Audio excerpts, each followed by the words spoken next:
Hey everyone! Today I want to talk about The Intruder from 2004 by Claire Denis. This is the 48th episode of my 1,000 Favorite Movie series, where I talk about the movies I love the most in a random order. Claire Denis is hands down one of my very favorite directors working today, and probably one of my favorite directors, period. But unlike some of my other favorites, describing her style can be very difficult. Perhaps the only way I can is to say that she's a master of rhythm, shooting and editing shots and images in the most sensual way possible, and doing it all in the most understated and delicate of ways. And by sensual, I don't necessarily mean related to sex, although the way she shoots close-ups of skin and bodies is particularly distinctive, but rather in a way that heightens and engages your senses. This focus on poetry over storytelling doesn't make her an easy director to approach, but even in the times when I'm not sure what's happening, my feelings and senses are always engaged. Well, let's just say that these times make up for a good amount of this movie, The Intruder, which on a narrative level might be the most difficult movie she's made so far. Even though I can follow the basic plot more easily with each viewing, it remains just as mystifying as the first time I watched it, but it's this mystifying nature that gives this movie its staying power, as well as the beauty of the filmmaking. It stars Michel Subor, an actor with a truly electrifying screen presence. He was famous for starring in Le Petit Soldat by Godard in the early 60s, but it's when the actor got older and was in two Claire Denis films, Beau Travail and this one, that he really became a truly special actor, in my opinion.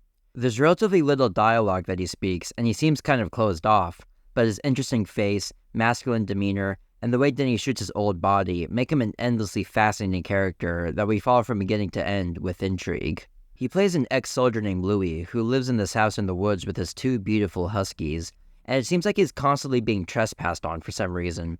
Since he lives near a border, I think these are people trying to illegally cross, but I somehow get the impression that there are guerrilla soldiers trying to hunt him.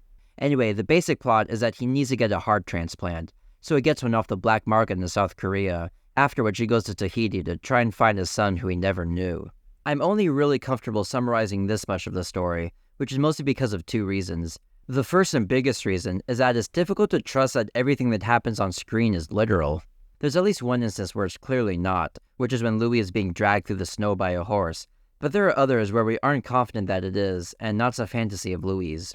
I'm thinking of, for example, all the scenes involving this woman, who Denis is described as being an angel of death. She kind of haunts the movie throughout, starting from the memorable first frame when she's shrouded in darkness. She appears in seemingly different roles, like at one point it looks like she's leading these random guys who are glimpsed at only very briefly, and another she seems to be arranging for Louis to have the heart transplant. But then a few minutes later, she's the one riding the horse that carries him through the snow. It's safe to assume that the last part isn't literal, nor is the very first frame of her looking into the camera. But how about when she sells the heart? She seems real then, as she does when she talks to the guys. At some points you get the sense that only Louis can see her, but then that gets shattered when others notice her.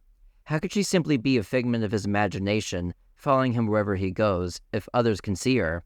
None of this is emphasized by Denis, as I don't think I even noticed any of this the first time I saw the movie, and it's this subtle blurring of imagined and real that's part of what makes this movie challenging, yet endlessly fascinating.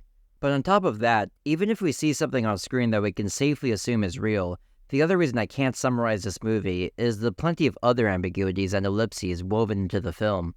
A perfect example has to do with the people who look like guerrilla fighters I mentioned earlier. They could be border crossers, but they look much more than that. It looks like they're hunting him and/or trying to invade his house. But why? The movie never remotely explains this, but it works because it could be a metaphor for Louis' heart condition, and it adds to his mystique.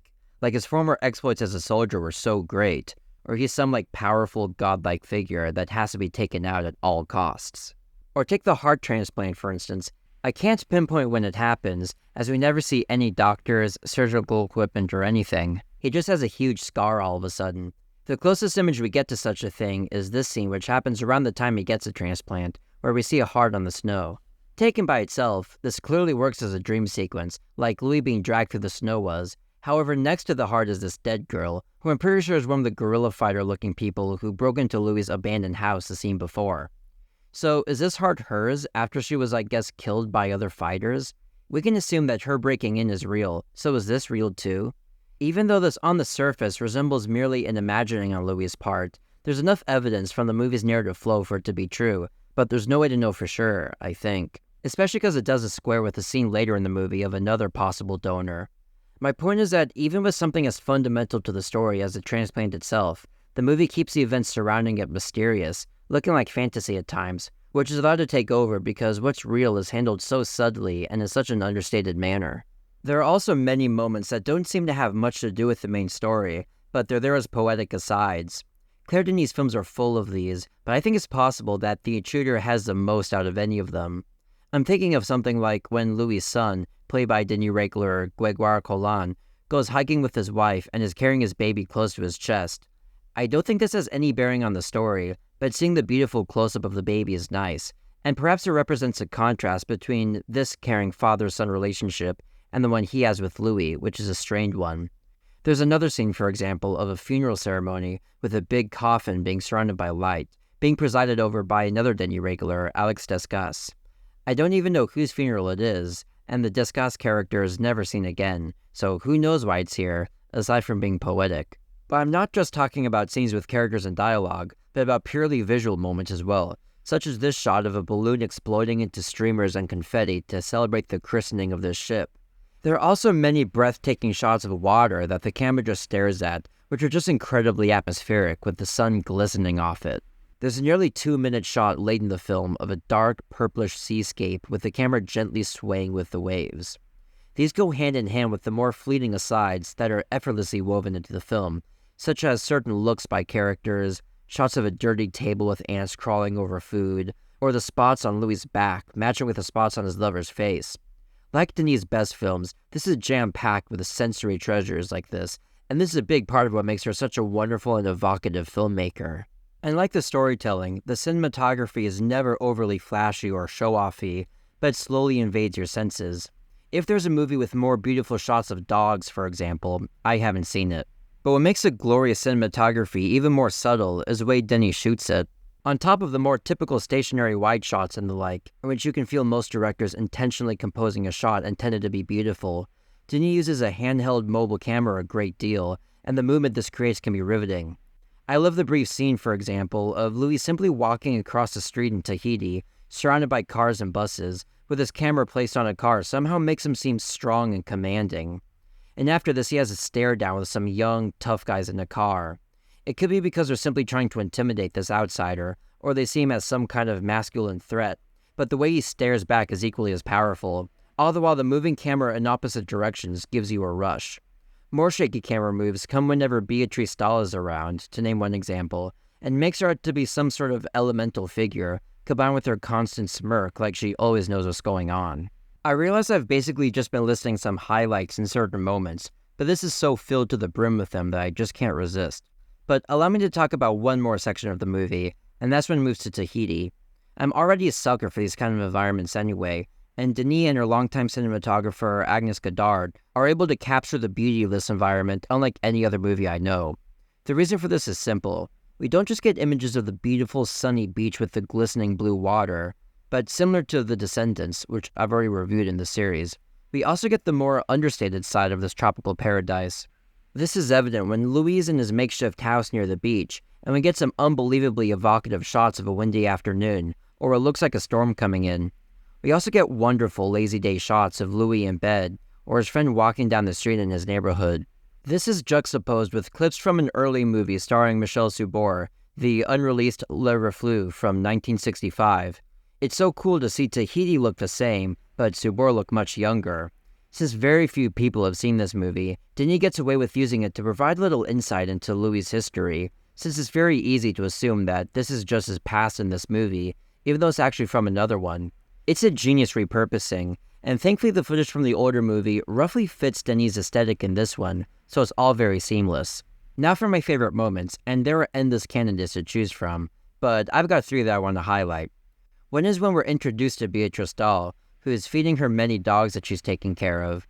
As Louis approaches, we get some intense handheld close-ups, first on him putting a cigar in his mouth, then of Dahl as she takes a slight forward posture towards him that the camera fiercely captures, then back to Louis, and then to his dogs. This exchange has incredible tension, not in terms of violence, but just in terms of capturing 2 alphas, 2 forces of nature, approaching each other. I also love the badass pose that he makes when leaning against a fence. This really demonstrates just how Denis can take something ordinary and make something sensual and elemental about it. Next, there's a disturbing moment early in the film when, after making love with his girlfriend, his dogs bark as if signaling an intruder. This alerts him to spring into action. He very calmly and quietly leaves his house, and suddenly he grabs this guy from behind and silently stabs him. His face after making the kill is kind of animal-like, as if he's done this many times before and this is his natural mode. He then cleans his knife and goes back to bed and resumes his lovemaking as if nothing happened. A couple things strike me about this. One is that it connects violence to sex, as if to say that this is the true masculine spirit. And the other is how cold he is, and how this is so not a big deal to him. Besides, the whole scene of him killing him is so dark and quick that it's almost blink and you miss it. Like him killing someone is the same as killing a cockroach. Like something he just has to do and move on from. Finally, I love a shot of the female intruder that broke into the house who I mentioned earlier, where she takes a bath in this little tub by the crackling fire with the dogs by her side. I mean, my god, does Denis know how to make beautiful images. But in the end, what I love about The Intruder is that it shows Claire Denis at her very top form, in my opinion, at least on a filmmaking level. Even though it's true that the story itself isn't accessible or even compelling on an emotional level, this has one knockout moment after another as a pure sensory experience that for me makes it riveting from beginning to end. Although I become more familiar with it the more I watch it, I think its depths will forever remain endless, which is the case with the best art, I think. It's not easy, but if you can tune your senses to its subtle wavelength, it's a movie that you won't forget. I haven't, and it's one of my 1,000 favorite movies. Thanks for watching my video. Have you seen The Intruder? Let me know what you think in the comments. I think of all my favorite movies as my friends, and I think my audience is friends too. Remember, I upload a new video every Friday, so if you want to help me complete this 1,000 favorite movies epic, don't forget to like and subscribe.